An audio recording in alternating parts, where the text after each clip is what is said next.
Two others injured after an early morning fight at the Chickasaw County Regional Correctional Facility. Riley Martin has more on the investigation.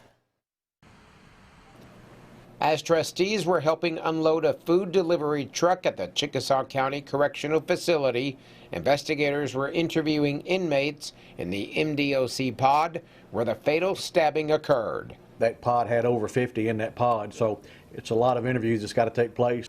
26-year-old Gregory Emery was serving a 15-year sentence for burglary of an unoccupied dwelling. Emery was one of at least 3 inmates involved in the fight. Sheriff Jim Myers says operating a jail has many challenges. I mean, well, they have 24 hours a day to sit and try to figure out how to get stuff in and out of the facility. You know, we catch stuff all the time. You know, but all they got to have is, you know, one time that something does get in. There are security cameras inside all of the jail pods, but Sheriff Myers says it's hard to see on the video who was involved because the lights had just been turned out for the evening.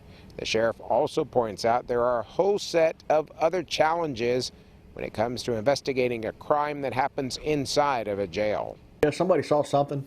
I've been doing this a long time, and anytime you have an incident involving an inmate, a lot of times it's hard to get them to come forward because no matter where they're at, I mean, they're still incarcerated, and sometimes it's just hard to get cooperation. The Chickasaw County facility was on a state-mandated lockdown after inmates at 2 other Mississippi prisons were killed in fights this week.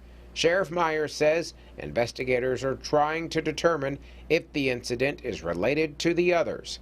In Houston, Riley Martin, WCBI News.